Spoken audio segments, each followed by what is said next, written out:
अस्सलामुअलैकुम की हाल चाल है ਤੁਹਾਡਾ ठीक ठाक हो ਤੁਸੀਂ ਸਾਰੇ कैसी तबीयत है ਤੁਹਾਡੀ ਸਾਰਿਆਂ ਦੀ ਅੱਲਾ ਕਰੇ ਤੁਸੀਂ ਸਾਰੇ ਹੱਸਦੇ ਰਹੋ ਤੇ ਵਸਦੇ ਰਹੋ ਤੂੰ ਘੰਟੀ ਬਿਗ ਬੈਨ ਦੀ ਪੂਰਾ ਲੰਡਨ ਟੁਮਕਦਾ ਤੂੰ ਘੰਟੀ ਬਿਗ ਬੈਨ ਦੀ ਪੂਰਾ ਲੰਡਨ ਟੁਮਕਦਾ ਤੇ ਮੈਨੂੰ ਤਾਂ ਕੋਈ ਗਾਣਾ ਹੀ ਸਮਝ ਨਹੀਂ ਆ ਰਿਹਾ ਸੀ ਅੱਜ ਮੈਂ ਮੌਜੂ ਦੇ ਹਿਸਾਬ ਦੇ ਨਾਲ ਨਾ ਵੀ ਗਾਣਾ ਸਮਝ ਨਹੀਂ ਆ ਰਿਹਾ ਸੀ ਬਸ ਇੱਕ ਹੀ ਮੈਨੂੰ ਥੋੜਾ ਜਿਹਾ ਇਹ ਮਿਲਦਾ ਜੁਲਦਾ ਲੱਗ ਰਿਹਾ ਸੀ ਤੇ ਇੱਕ ਹੋਰ ਮੈਨੂੰ ਪੁਰਾਣਾ ਗਾਣਾ ਯਾਦ ਆਇਆ दुल्हन खूबसूरत है कैसा हंसी मुहूर्त है सहरे की जरूरत है दूल्हा मुझे बनाओ बनाओ जी बनाओ आओ लेकिन ठहरो अभी 11 नहीं बजे हैं अभी 11 नहीं बजे हैं ਤੇ ਬਈ 11 ਨਹੀਂ ਵਜੇ 12 ਨਹੀਂ ਵਜੇ ਜ਼ਿਆਦਾਤਰ ਕਿਸੇ ਦੇ ਮੂੰਹ ਤੇ ਹੁੰਦਾ ਕਿ ਕੋਈ ਉਦਾਸ ਹੋਵੇ ਜਾਂ ਮੇਰੇ ਵਰਗੀ ਕੋਈ ਸ਼ਕਲ ਨਜ਼ਰ ਆ ਜਾਏ ਕਹਿੰਦੇ ਵੀ ਤੇਰੇ ਮੂੰਹ ਤੇ 12 ਹੀ ਵਜੇ ਨੇ ਤੇ ਉਹਨੂੰ 12 ਵਜੇ ਦਾ ਕਹਿ ਦੇਈਦਾ ਵੇ ਤੇ ਅੱਜ ਮੈਂ ਗੱਲ ਕਰਾਂਗੀ ਆਪਣੇ ਬਚਪਨ ਦੀ ਜਿਹੜੀਆਂ ਯਾਦਾਂ ਨੇ ਉਹਦੀ ਇੱਕ ਬੜੀ ਪਿਆਰੀ ਯਾਦ ਹੈ ਜ਼ਿਆਦਾਤਰ ਲੋਕਾਂ ਨੇ ਸ਼ਾਇਦ ਜਿਨ੍ਹਾਂ ਨੇ ਉਹ ਜ਼ਮਾਨੇ ਦੇਖੇ ਨੇ ਉਹਨਾਂ ਦੇ ਜ਼ਿਹਨ ਵਿੱਚ ਹੋਏਗੀ ਤੇ ਮੈਂ ਤੁਹਾਨੂੰ ਇਹ ਵੀ ਨਾਲ ਹੁਣੇ ਹੀ ਕਹਿ ਦੇਵਾਂ ਵੀ ਲਾਈਕ ਕਰ ਦਈਓ ਤੇ ਕਮੈਂਟ ਜ਼ਰੂਰ ਕਰਿਓ ਤੇ ਭਾਈ ਮੈਨੂੰ ਕਮੈਂਟ ਕਰਕੇ ਦੱਸਿਓ ਕਿ ਤੁਸੀਂ ਬਚਪਨ 'ਚ ਕਦੀ ਇਹ ਜਿਹੜੀ ਮੈਂ ਅੱਜ ਬਚਪਨ ਆਪਣਾ ਯਾਦ ਕੀਤਾ ਤੁਸੀਂ ਕਦੀ ਯਾਦ ਕੀਤਾ ਹੋਵੇ ਇਸ ਤਰ੍ਹਾਂ ਜਾਂ ਤੁਸੀਂ ਬਚਪਨ 'ਚ ਇਸ ਤਰ੍ਹਾਂ ਕਦੀ ਕੀਤਾ ਸੀ ਜ਼ਿਆਦਾਤਰ ਬੱਚਿਆਂ ਦਾ ਪਸੰਦੀਦਾ ਮਸ਼ਗਲਾ ਹੁੰਦਾ ਸੀ ਤੇ ਮੈਂ ਤੁਹਾਨੂੰ ਦਿਖਾ ਦੇਣੀ ਆ ਬਈ ਇੰਨਾ ਹੁਣ ਤਜੱਸੁਸ ਵੀ ਠੀਕ ਨਹੀਂ ਖਾਮ ਵੀ ਤਕਰੀਰ ਝਾੜੀ ਜਾਂਦੀ ਪਈ ਆ ਲੋ ਬਈ ਇਹ ਦੇਖੋ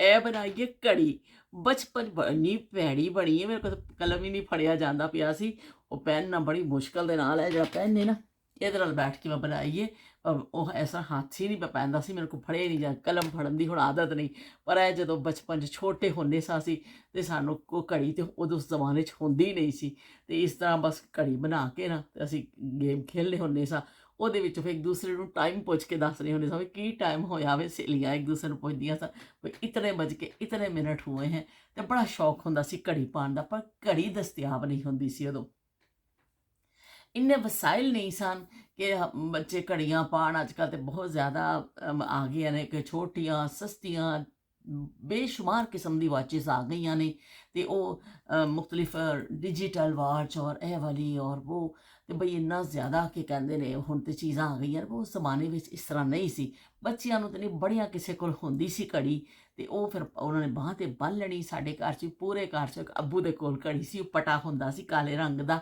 ਤੇ ਇਸ ਤਰ੍ਹਾਂ ਕਰਕੇ ਹੁੱਕ ਲੱਗਦਾ ਸੀ ਤੇ ਚਲੋ ਵੀ ਉਹ ਅੱਬੂ ਪਾ ਲੈਂਦੇ ਹੁੰਦੇ ਸਨ ਤੇ ਫਿਰ ਸ਼ਾਮ ਨੂੰ ਜਦੋਂ ਅੱਬੂ ਨੇ ਵਾਪਸ ਆਉਣਾ ਫਿਰ ਸਾਨੂੰ ਟਾਈਮ ਦਾ ਪਤਾ ਚੱਲਦਾ ਸੀ ਵੀ ਟਾਈਮ ਕੀ ਹੋਇਆ ਇੱਕ ਟਾਈਮ ਪੀਸ ਅੰਦਰ ਪਿਆ ਹੁੰਦਾ ਸੀ ਪਰ ਹੱਥ ਵਾਲੀ ਘੜੀ ਇੱਕ ਹੀ ਹੁੰਦੀ ਸੀ ਇੱਕ ਹੀ ਬੰਦੇ ਦੇ ਕੋਲ ਤੇ ਫਿਰ ਉਹ ਕੀ ਕਰਦੇ ਨੇ ਸਾਨੂੰ ਸ਼ੌਕ ਤੇ ਹੁੰਦਾ ਸੀ ਤੇ ਫਿਰ ਅਸੀਂ ਇਸ ਤਰ੍ਹਾਂ ਹੀ ਆਪਣੇ ਹੱਥ ਤੇ ਆਪਣੀ ਮਦਦ ਆਪ ਦੇ ਤਹਿਤ ਘੜੀਆਂ ਬਣਾ ਕੇ ਨਾ ਤੇ ਬਈ ਅਸੀਂ ਆਪਣਾ ਸ਼ੌਕ ਪੂਰਾ ਕਰ ਲੈਂਦੇ ਸਾਂ ਤੇ ਇਹ ਅੱਜ ਮੈਂ ਪਾ ਲਿਆ ਸੱਚ ਕਵੀ ਵਾਲੀ ਘੜੀ ਪਾ ਲਈ ਹੈ ਕਿ ਦੇਖੋ ਹੁਣ ਕਿੰਨੀਆਂ ਖੂਬਸੂਰਤ ਘੜੀਆਂ ਆ ਗਈਆਂ ਨੇ ਇਹ ਦੇਖੋ ਮੈਨੂੰ ਕਵੀ ਨੇ ਦਿੱਤੀ ਸੀ ਮੈਂ ਪੈਕੇਟ ਅੱਜ ਹੀ ਖੋਲਿਆ ਵੇ ਥੈਂਕ ਯੂ ਕਵੀ ਤੇ ਇਹ ਦੇਖ ਲਓ ਜੀ ਬਚਪਨ ਦੀ ਯਾਦ ਤੇ ਬਚਪਨ ਦੀ ਯਾਦ ਇਹ ਜੇ ਤੇ ਅੱਜ ਦੇ ਜ਼ਮਾਨੇ 'ਚ ਫੈਂਸੀ ਘੜੀਆਂ ਦੇ ਰੰਗ ਦੇਖੋ ਕਿੰਨੀ ਖੂਬਸੂਰਤ ਹੈ ਘੜੀ ਹੈ ਵੀ ਤੇ ਮੈਨੂੰ ਉਹ ਜ਼ਮਾਨੇ ਯਾਦ ਆ ਗਏ ਜਦੋਂ ਅਸੀਂ ਘੜੀ ਵਾਸਤੇ ਤਰਸਦੇ ਹੁੰਦੇ ਸਾਂ ਤੇ ਬਿਲਕੁਲ ਸਾਡੇ ਕੋਲ ਨਹੀਂ ਹੁੰਦੀ ਸੀ ਤੇ ਕਿਸੇ ਦੇ ਅਗਰ ਸ਼ਾਦੀ ਵਿਆਹ ਹੁੰਦਾ ਸੀ ਨਾ ਉਦੋਂ ਘੜੀ ਮਾਂ-ਬਾਪ ਜਾਂ ਲੈ ਕੇ ਦਿੰਦੇ ਹੁੰਦੇ ਸਨ ਬੱਚੀ ਨੂੰ ਜਾਂ ਫਿਰ ਐਵੇਂ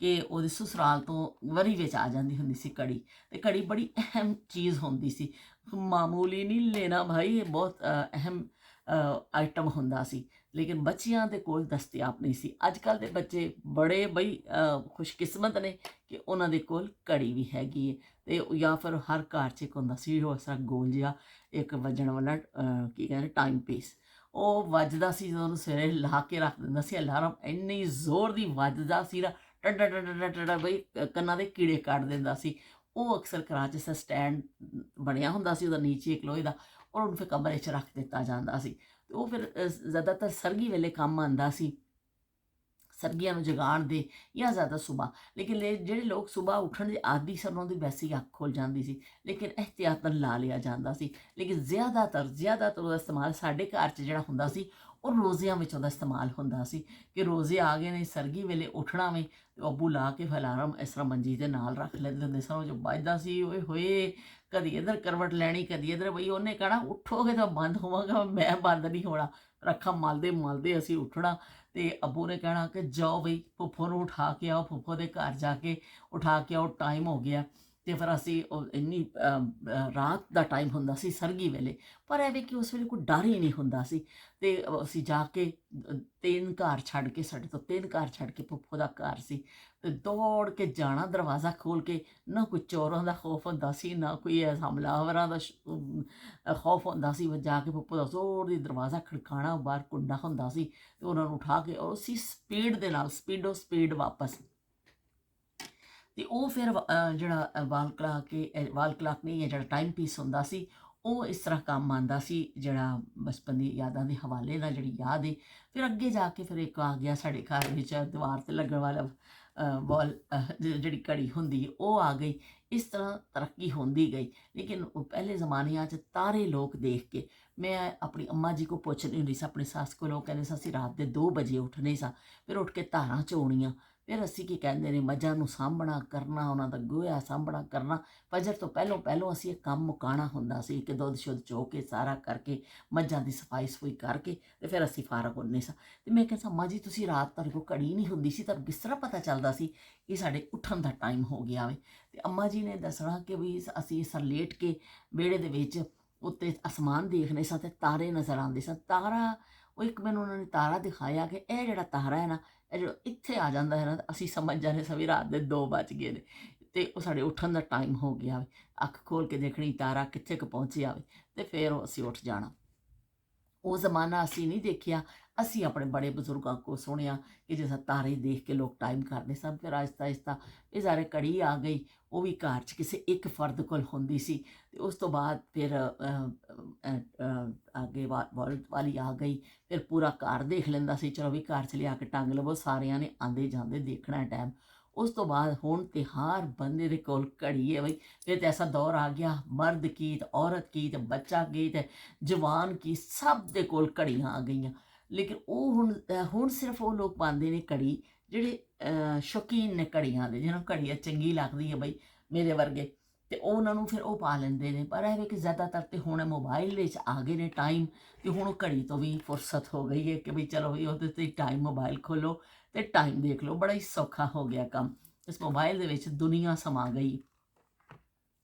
ਤੇ ਪਰ ਇਹ ਵੀ ਕਿ ਉਹ ਜ਼ਮਾਨੇ ਨਾਯਾਬ ਸਨ, ਜਦੋਂ ਲੋਕ ਤਾਰਿਆਂ ਦੇ ਨਾਲ ਟਾਈਮ ਦਾ ਅੰਦਾਜ਼ਾ ਲਾਉਂਦੇ ਸਨ, ਤੇ ਸੂਰਜ ਜਿਹੜਾ ਚੜ੍ਹਦਾ ਸੀ ਉਹ ਇਹਦੇ ਨਾਲ ਅੰਦਾਜ਼ਾ ਲਾਉਂਦੇ ਸਨ ਕਿ ਇੱਥੇ ਸੂਰਜ ਆ ਗਿਆ ਤੇ ਇਹ ਟਾਈਮ ਹੈ। ਤੇ ਉਹ ਜ਼ਮਾਨੇ ਅਸੀਂ ਆਪਣੇ ਬੜਿਆਂ ਕੋਲੋਂ ਸੁਣੇ, ਅਸੀਂ ਜਿਹੜੇ ਦੇਖੇ ਉਹ ਇਹੀ ਜ਼ਮਾਨੇ ਸਨ ਕਿ ਹੱਥ ਦੇ ਉੱਤੇ ਐਸਾ ਘੜੀ ਬਣਾ ਲੈਂਦੇ ਹੁੰਦੇ ਸਨ, ਤੇ ਸ਼ਾਮ ਤੱਕ ਫਿਰ ਅਸੀਂ ਸ਼ੋਅ ਮਾਰਨੀ ਮਾਰਨਾ। ਘੜੀ ਵੀ ਬੜੀ ਭੈੜੀ ਬਣੀ, ਇੱਕ ਪਾਸੇ ਨੂੰ ਕਰਕੇ ਬਣ ਗਈ ਹੈ, ਥੋੜ੍ਹੀ ਜਿਹੀ ਇਸ ਪਾਸੇ ਹੋਣੀ ਚਾਹੀਦੀ ਸੀ, ਪਰ ਹੱਥ ਹੀ ਮੇਰਾ ਨਹੀਂ ਪੈਂਦਾ ਸੀ ਲਿਖਣ 'ਤੇ। ਮੈਂ ਕਰਾਂ ਕੀ? ਬਹਿਰਹਾਲ ਲੈ ਕਿ ਮੈਂ ਆਪਣੇ ਬਚਪਨ ਦੀ ਇੱਕ ਯਾਦ ਮੈਂ ਤਾਜ਼ਾ ਕੀਤੀ। ਮੈਂ ਜਦ ਬਣਾ ਰਹੀ ਸਾਂ ਤੇ ਮੁਸਤਫਾ ਮੇਰੇ ਕੋਲ ਪੁੱਛ ਰਿਹਾ ਸੀ ਕਿ ਇਹ ਕੀ ਚੀज़ ਤੁਸੀਂ बना रहे हो?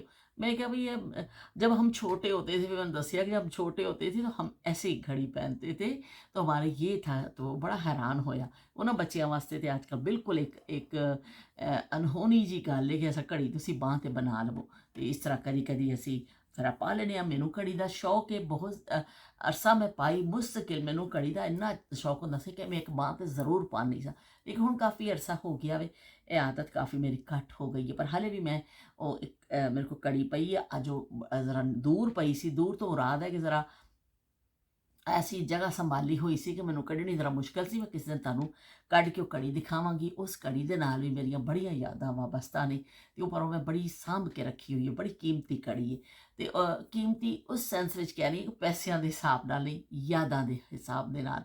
ਤੇ ਪਰ ਇਹ ਵੀ ਕਿ ਚਲੋ ਘੜੀ, ਇਹ ਵੀ ਘੜੀ, ਇਹ ਵੀ ਘੜੀ, ਇਹ ਵੀ ਘੜੀ, ਇਹ ਵੀ ਘੜੀ, ਘੜੀ ਘੜੀ ਘੜੀ ਘੜੀ ਤੇ ਚਲੋ ਇਹ ਘੜੀਆਂ ਅਸੀਂ ਅੱਜ ਯਾਦ ਕਰ ਲਈਆਂ, ਆਪਣੇ ਬਚਪਨ ਦੀਆਂ ਯਾਦਾਂ ਕਰ ਲਈਆਂ। ਮਹਿਮਾਨਾਂ ਇੰਨਾ ਯਾਦ ਕੀਤਾ, ਮੈਂ ਕਿਹਾ ਮੈਨੂੰ ਘੜੀ ਦਾ ਕੋਈ ਗਾਣਾ ਆ ਜਾਵੇ ਅੱਜ ਤੇ ਮਜ਼ਾ ਆ ਜਾਏਗਾ। ਉਹ ਕਹਿੰਦਾ ਵਧੀਆ ਹੋ ਜਾਏਗਾ ਕੰਮ, ਕੋਈ ਯਾਦ ਹੀ ਨਹੀਂ ਆਇਆ। ਮੈਂ ਕਿਹਾ ਚਲੋ ਘੰਟੀ ਬਿਗ ਬੈਂਡ ਦੀ ਸੁਣਾ ਦਿੰਦੀ ਹਾਂ ਮੈਂ, ਤੇ ਹੁਣ ਮੈਂ ਚੱਲਨੀ ਆ ਤੇ ਕਾਫੀ ਸਾਡੀ ਗੱਪਸ਼ਪ ਹੋ ਜਾਂਦੀ ਏ। ਤੇ ਫਿਰ ਅਸੀਂ ਮਿਲਾਂਗੇ ਇੱਕ ਨਵੀਂ ਯਾਦ ਦੇ ਨਾਲ, ਨਵੀਂ ਗੱਲ ਦੇ ਨਾਲ। ਤੇ ਅਸੀਂ ਆਪਣੇ ਜ਼ਮਾਨਿਆਂ ਨੂੰ ਭੁੱਲਣਾ ਬਿਲਕੁਲ ਨਹੀਂ। ਮੈਂ ਵੀ ਦੱਸ ਦੇਵਾਂ ਹਾਂ ਕਿ ਪਹਿਲੀ ਦਫਾ ਜਦੋਂ ਮੈਨੂੰ ਘੜੀ ਮਿਲੀ, ਮੇਰੇ ਫੁੱਫਾ ਜੀ ਨੇ ਫਿਰ ਮੈਨੂੰ ਦਿੱਤੀ ਸੀ। ਮੈਨੂੰ ਬੜਾ ਸ਼ੌਕ ਸੀ ਘੜੀ ਦਾ, ਤੇ ਉਹਨਾਂ ਨੇ ਮੇਰੇ ਕੋਲ ਇੱਕ ਦਿਨ ਪੁੱਛਿਆ ਤੈਨੂੰ ਕੀ ਚਾਹੀਦਾ ਵੇ। ਮੈਨੂੰ ਇੰਨੀ ਸ਼ਰਮ ਆਵੇ ਕਿ ਮੈਂ ਉਹਨਾਂ ਨੂੰ ਕਹਾਂ ਕਿਸ ਤਰ੍ਹਾਂ। ਬੜੀ ਮੁਸ਼ਕਿਲ ਨਾਲ ਮੈਨੂੰ ਕਿਹਾ, ਉਹਨਾਂ ਨੇ ਕਿਹਾ ਬੇਟਾ ਮੈਂ ਤੈਨੂੰ ਲੈ ਦੇਵਾਂਗਾ। ਉਹਨਾਂ ਨੇ ਮੈਨੂੰ ਘੜੀ ਲੈ ਕੇ ਦਿੱਤੀ। ਮੈਂ ਇੰਨੀ ਖੁਸ਼, ਮੈਨੂੰ ਐਸਾ ਲੱਗਦਾ ਸੀ ਕਿ ਕੋਈ ਮੈਨੂੰ ਜਦਾਤ ਮਿਲ ਗਈ ਹੈ, ਕੋਈ ਮੈਨੂੰ ਸਰੇ ਮਹਿਲ ਮਿਲ ਗਿਆ, ਕਿ ਬਿਕਿੰਗਮ ਪੈਲੇਸ ਮਿਲ ਗਿਆ। ਮੇਰੇ ਵਾਸਤੇ ਇੰਨੀ ਉਹ ਕੀਮਤੀ ਸੀ ਉਹ ਘੜੀ ਕਿ ਮੈਂ ਦੱਸ ਨਹੀਂ ਸਕਦੀ। ਕਿ ਮੈਂ ਫਿਰ ਉਹਨੂੰ ਬਸ ਚੁੰਮ ਚੁੰਮ ਕੇ ਰੱਖਣੀ ਸਾਂ, ਸਾਂਭ ਕੇ ਰੱਖਣੀ ਸਾਂ ਉਹਨੂੰ। ਬੜਾ ਉਹਨੂੰ ਮੈਂ ਸੰਭਾਲਿਆ ਉਸ ਘੜੀ ਨੂੰ। ਤੇ ਬਹਿਰਹਾਲ ਯਾਦਾਂ ਤਾਂ ਇਸ ਤਰ੍ਹਾਂ ਹੀ ਯਾਦਾਂ ਹੀ ਨੇ। ਤੇ ਤੁਹਾਡੇ ਜ਼ਿਹਨ ਵਿੱਚ ਅੱਲਾਹ ਤਾਲਾ ਨੇ ਐਸਾ ਕੰਪਿਊਟਰ ਲਾਇਆ ਵੇ ਕਿ ਤੁਸੀਂ ਉਹ ਤੋਂ ਹਟ ਵੀ ਨਹੀਂ ਸਕਦੇ ਹੋ, ਉਹਨੂੰ ਚੱਲਦੇ ਰਹਿੰਦੇ ਹੋ, ਯਾਦ ਕਰਦੇ ਰਹਿੰਦੇ ਹੋ। ਉਹ ਡਿਸਕ ਜਿਹੜੀ ਹੈ ਉਹ ਫੁੱਲ ਹੀ ਨਹੀਂ ਹੁੰਦੀ, ਉਹ ਫੁੱਲ ਹੈ, ਉਹਦੀ ਮੈਮੋਰੀ ਕਦੀ ਖ਼ਤਮ ਨਹੀਂ ਹੁੰਦੀ। ਮਰਾਂਗੇ ਤੇ ਇਹ ਯਾਦਾਂ ਖ਼ਤਮ ਹੋਣਗੀਆਂ। ਜਿੱਦਣ ਸਾਹ ਮੁੱਕ ਗਏ ਉਦੋਂ ਇਹ ਯਾਦਾਂ ਵੀ ਮੁੱਕ ਜਾਣੀਆਂ ਨੇ। ਤੇ ਫਿਰ ਮੈਂ ਚੱਲਨੀ ਆ। चलो अच्छा हुआ तुम भूल गए, चलो अच्छा हुआ तुम भूल गए,